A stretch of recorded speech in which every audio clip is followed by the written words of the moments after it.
Today, we're going to put the floorboards in. And tomorrow, and next week, and the week after that, and the week...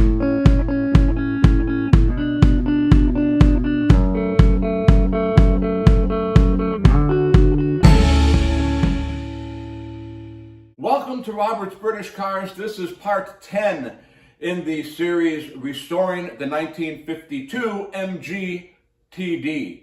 Today, we're going to see if we can do something about the floorboards, or lack thereof, because I don't have any floorboards.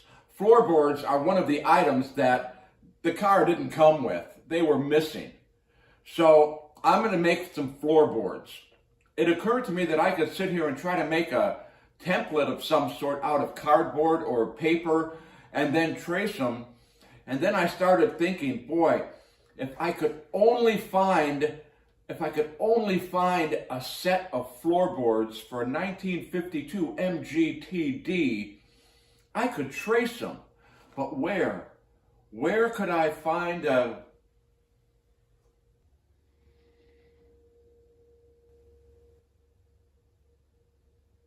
This is my 1954 MGTF. It has floorboards. So, all I have to do is pull the interior out of this 1954 MGTF, take off that transmission tunnel, pull the heater out, take out the floorboards, trace them, and then put it all back together. Piece of cake. We got the seats out. That was easy. Taking out the carpeting, no big deal, really. So here's the floorboards. And I'll tell you, this would be a lot easier if I was about 20 years younger. Here is my nice 1954 MGTF with the driver's side floorboard missing. Here is my driver's side floorboard clamped onto a piece of plywood ready for tracing. You're probably wondering about these pieces of wood that I temporarily screwed to my floorboard. Well, what happened was my floorboard cracked when I was assembling the 54, and I glued it, and it just felt a little flimsy. So I put these boards on there just to keep my floorboard from flexing. I'll take them off before I put them back in. Here is my number 2 Ticonderoga. I'm going to start drawing.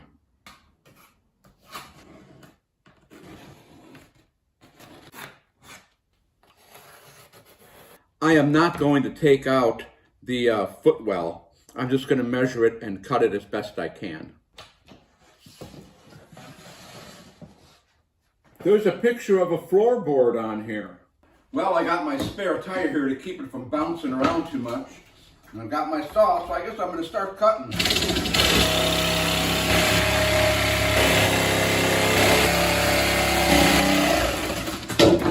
So to fill you in on what I'm doing here, now I have to cut this line and do this cutout. This is the back, and run down this side, okay? Here is the floorboard I cut for the driver's side that I put on the passenger side. I just flipped it upside down to see how it would fit. And it fits pretty good on the passenger side. I'm just going to make a couple of modifications. I don't need the groove in the front here where the pedals are. And I need it to be a little bit wider here. And I'm going to make those adjustments and trace it. And then I'm going to see if I can fit it in the driver's side. I made some modifications in the size of the passenger side board, and of course I'm going to cut and not have a hole here because there's no pedals. So I'm going to cut this one now and we'll see how it fits. Look, we've got floorboards in our TD. Now before I move on to the hard part, let me show you what these are. These are the interior panels that go under the door. So if you ever make floorboards for your car, remember, these panels have to fit between the floorboard and the rocker panel. They need to fit in like this. So make sure you have enough of a gap. That being said, now comes the hard part. Drilling the holes and lining up the bolts that hold these boards down.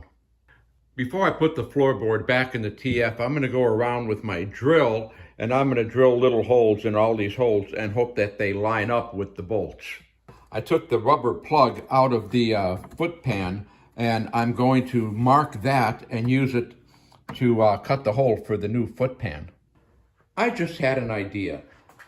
I had these floorboards sitting in the car. I'm going to go underneath and see if I can find where the bolts go through and drill a little hole upward.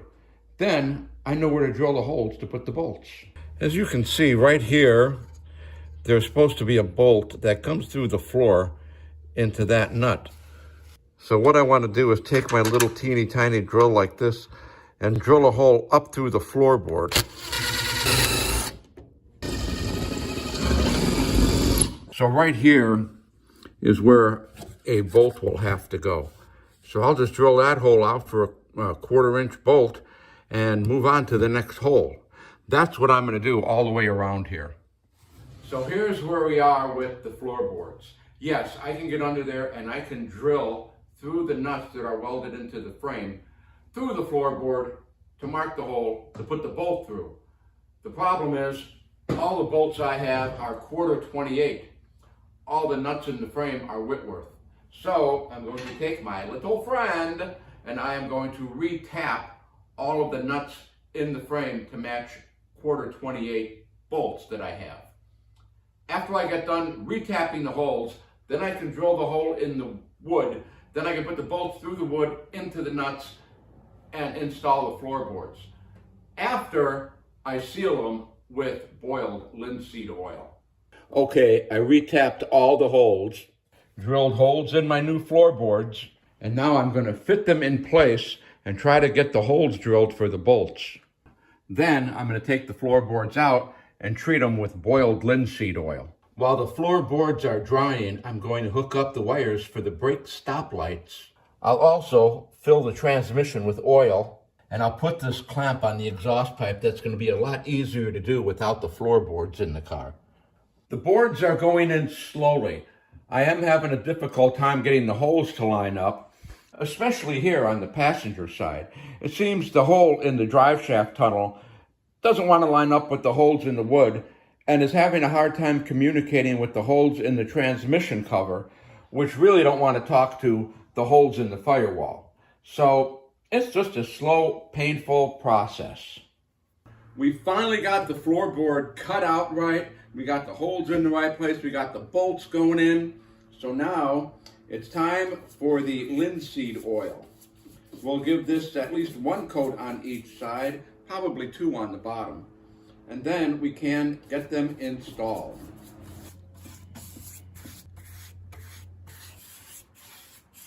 For the second coat, I'm going to use my little sponge roller. And this works really great.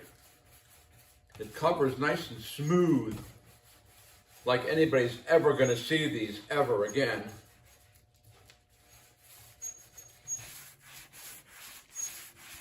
So that'll be 2 coats on the bottom. These will dry for another day and we'll put them in the car. Now I'm going to attach the steel footwell to the wooden floorboard. What I want to do is drill a hole in the metal footwell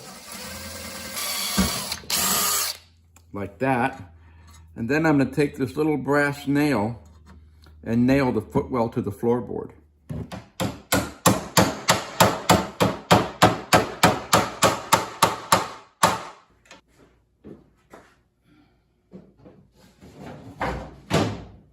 The floorboards are in the car. Now we're going to bolt them in place. And we're also going to bolt in the transmission tunnel. Before I bolt these down, I think I'm going to put oil in the transmission and hook up the speedometer cable. I just figured it'd be a lot easier now with nothing in the way. I'm not sure if this is where the speedometer cable goes, but there's a grommet here next to the grommet where the capillary for the temperature gauge goes. So I'm going to run the speedometer cable through there for now, and we'll see what happens later on. I was going to say, before you put the oil in the transmission, make sure the drain plug is tight. So I took the drain plug off because it wasn't tight. And I said, let me clean this up a little bit and see about getting a new seal.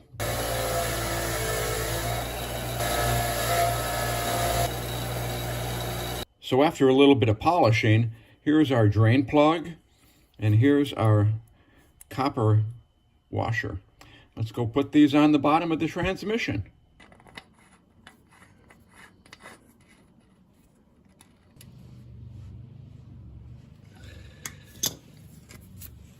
While we're under here, I just wanted to point out I did install the bracket on the head pipe and attach it to the bracket that's attached to the transmission. That'll keep the head pipe moving with the engine and will keep stress off the connection between the head pipe and the manifold. Now, according to my book here, my gearbox takes 1.5 U.S. pints. And that would be 1.5 U.S. pints of 90 weight for the gearbox. Here is my Lucas gear oil. It's 80W90. I couldn't find straight 90. A pint and a half would be 16 plus 8, or 24 ounces. So I'm going to fill my measuring cup with 24 ounces of 90 weight gear oil. That looks like 24 to me. I figured this would be a lot easier to do without the transmission tunnel in. And it'd also be a lot easier to do if I had a funnel that would fit in the damn hole. Okay, this is better. Maybe. Oh, there's a gear there. You know, nothing's ever easy, is it?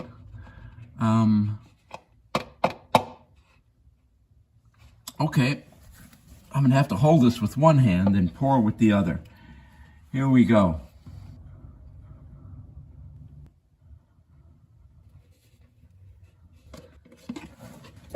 Wow, I didn't spill much. I don't think I spilled any. Ouch. Let's pull up the dipstick here and see what we get. Well, it seems like we're just covering the H in high. So 24 ounces was a good number. Let's move on to the next project. While we're here, let's see what the rear axle takes. 2.7 U.S. pints. And again, that's gearbox and rear axle is 90 weight. 2.7 pints. Well, how much is that in ounces? Let's see. A pint is 16 ounces. So 2 pints is 32 ounces. 0.1 pint would equal 1.6 ounces. 0.7 pints would equal 11.2 ounces. Well, let's just call that 12. So 12 plus 32 equals 44 ounces. Let's divide that by 2, and we're going to put 22 ounces, where is it? 22 ounces in our differential twice. With the floorboards out of the car, we can easily access the rear differential from here. Now, on this side of the pond, we have several names for this unit. We refer to it as the pumpkin, the cabbage head, but most often we just call it our rear end. Now what we have to do is we have to take this big plug out of our rear end and add some lube. That looks pretty empty to me. 22 ounces twice. Here we go.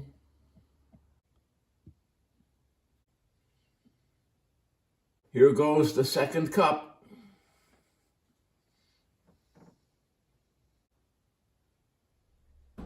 Well, that looks pretty close to the bottom of the hole. We'll leave it there for now, and we'll check it after we run the car a little bit. Well, let's put these bolts in. This shouldn't be too hard considering I've already done it once. Yeah, famous last words. One down, 25 to go.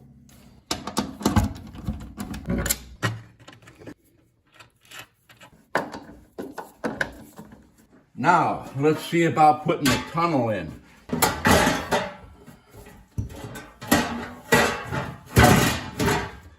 I think the first thing I'm going to try to do here is get this in there and attach the tunnel to the firewall. One down, 3 to go. This is my my light. This is the hole where we got to get the bolt in.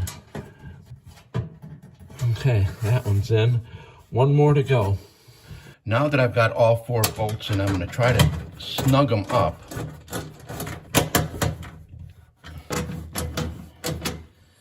And as I pull the tunnel forward, these bolts should line up. There we go. Now that the floorboards are in, I guess I got to give some attention to my booty. You know, I'd like to know how they did this stuff at the factory. Well, I finally got my little booty massaged into place. I also put the little hold-down ring around it. And while I was down here, I also replaced the nails with little wood screws. I think they're going to hold better. The nails were getting kind of sloppy. Now, I'm going to put on the pedals. I know what you're thinking. Do these go this way or do they go this way? And, you know, I think they go whichever way I want them to go.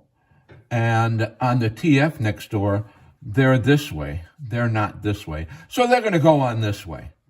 I think I'm putting a dent in my spleen.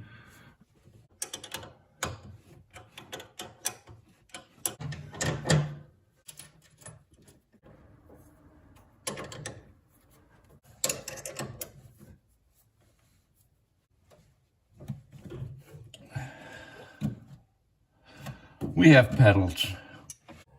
Let's review. We have the pedals in. We have the booty in, little rubber boot. We got the rubber mat in the footwell. We have the floorboards in. We have the rear differential lubricated. We have lubrication in the transmission. I even got the little footrest sitting there. It needs to get cleaned up. It's just sitting there so it's not sitting in a tote. This is the part where we play How Much Did We Spend So Far? Well, in this episode, I didn't spend anything. My neighbor donated the plywood, so we're still at $11,821.53. You know, it's getting really close to me having to buy a dashboard, and I can't decide. I want your help in making a decision. Should I go with the burled walnut, really expensive dashboard that's nice and shiny? Or should I go with the conventional plywood dashboard that's covered with the same vinyl that matches the interior? Go to the comments section and give me your opinion. I'd like to hear it.